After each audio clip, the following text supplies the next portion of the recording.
Hi, and thanks for logging on to the Daily DVAR Halacha. And here's a brand new halacha for you, and it is for Wednesday, the 18th day of May, which is the 10th day of Iyar. Here we go. We're going to continue in our laws about when the repetition of the Shemona Esrei happens, that it's not really a vacation time when everybody could just walk around and talk while the Chazzan has some obligation to repeat stuff. We are all supposed to be focused totally on the repetition of the Chazan's Shemona Esrei. So, if you want to open up a Chumash or Gemara and learn during the repetition of the Shemona Esrei, most rabbis consider it an improper thing to do. Not all, but most rabbis consider it improper to take your focus off of the repetition of the Shemona Esrei. You're supposed to be paying attention totally to the repetition of the Shemona Esrei.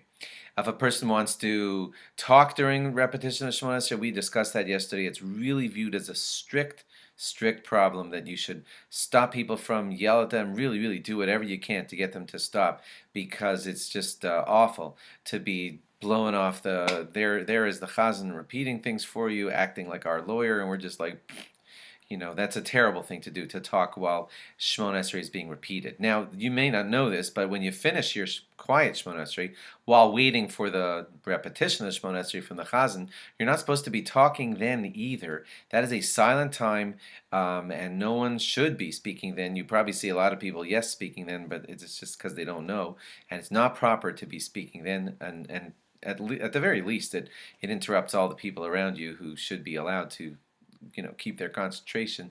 So you can glance into a sefer and just quietly look at something, but you should not be talking then. If you have a little bit of davening to catch up on, or a little bit of Tehillim that you want to say at that time, that would be an appropriate thing to do. If you want to answer to like an Amen Yehesh Shmei Rabbah that you're hearing from another minyan nearby, you can answer to that. But schmoozing during that time while waiting for the repetition of Shemona Esrei, that's improper. A good thing to do when you step back from your quiet Shemona Esrei is to wait.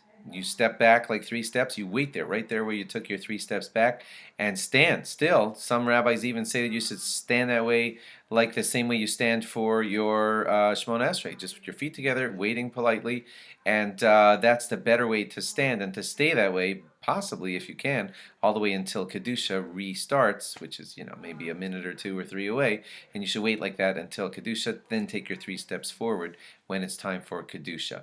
At Marav, when you step back from your Shemona Esrei, there is no Kedusha that you're waiting for, of course. So at Marav, the appropriate thing to do would be to just step back and wait there for a couple of seconds, or at least until the Kaddish, is coming in a few moments, and that's the better thing to do when finishing your quiet Shemona Esrei after Marav. How about singing along with the Chazan during the repetition of Shemona Esrei? It's frowned upon by some rabbis because it actually gets in the way of us hearing what the Chazan is saying. Others are a little bit lenient about it because they say sometimes it helps you have emotional feelings about what it is that the Chazan is saying. So you may want to talk to your rabbi about whether you should or should not join in with the singing that sometimes happen, like on Shabbos during the repetition of the Shemona Esrei. Some say yes, some say no. Thanks for logging on. Log on again tomorrow for more. Bye-bye.